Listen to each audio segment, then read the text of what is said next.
Praise the lord. ప్రియ సహోదరి సహోదరుడా, ఎలా ఉన్నారంతా? బాగున్నారా? నేను బాగున్నాను, మీరు బాగున్నారని అనుదినము ప్రార్థన చేస్తున్నాము.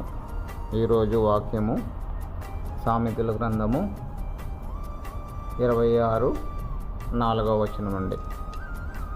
వాని ముడత చొప్పున మూర్ఖునికి ప్రత్యుత్తరము మీయకము, ఇచ్చిన ఎడల నీవు వాని పోలియుందువు.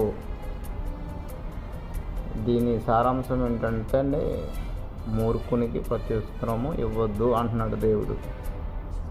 అంటే మూర్ఖులతో మనము ఎక్కువగా వాదించకూడదు. దీనికి అర్థం, మూర్ఖులతో ఎక్కువగా మనం వాదించకూడదు. ఆ టైంలో మనకి మాట్లాడకుండా ఉండటమే మంచిది అని ఈ వాక్యం ద్వారా మనం తెలుసుకోవచ్చండి. మన జీవితాల్లో, మన లైఫ్లో అనేక మంది ఇలాంటి మూర్ఖులు మనకు ఎదురవుతుంటారు. సహోదరులు కానివ్వండి, సహోదరులు కానివ్వండి, సహోదరుడైనా కానివ్వండి, అటువంటి వాళ్ళు మన చర్చెస్లో కనపడతారు, అన్యుల్లో కనపడతారు. ప్రతి విషయంలో, ప్రతి వాళ్ళలో ఉంటారు ఇలాంటి వారు మూర్ఖులు. సో అలాంటి మూర్ఖులతో ఏమంటున్నారంటే, జాగ్రత్తగా ఉండండి, వాళ్ళతో వాదించొద్దు. వాడు వాళ్ళతో వాదిస్తే ఏమనుకుంటాడంటే, నేనే జ్ఞానవంతుణ్ణి అని అనుకుంటాడంట. అది కింద వచనం కూడా చూస్తే ఎలా ఉంటుందండి, చూడండి ఒకసారి కిందది.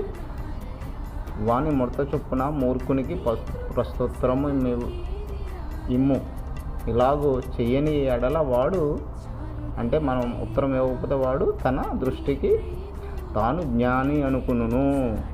అంటే మనం వానికి సమాధానం చెప్పకపోతే వాడు జ్ఞాని అనుకుంటాడంటండి.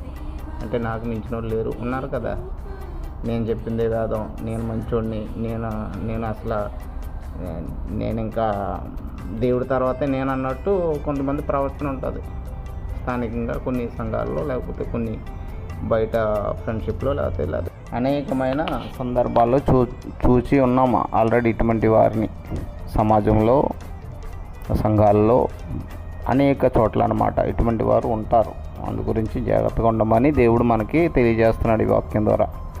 అట్టి విధంగా మనం జాగ్రత్తగా ఉందాం, దేవునిలో మనం ఎదుగుదాం, దేవునితో మనం అంటుకట్టుబడి ఉందాం. ప్రభువు మన పట్ల చూపిన ప్రేమ మనము ఇతరుల పట్ల చూపిద్దామండి. అట్టి ప్రేమ కలిగి మనం జీవిద్దాం. దేవుడు ఈ కొద్ది మాటలు దీవించి ఆశీర్వదించును గాక. God bless you all. Amen.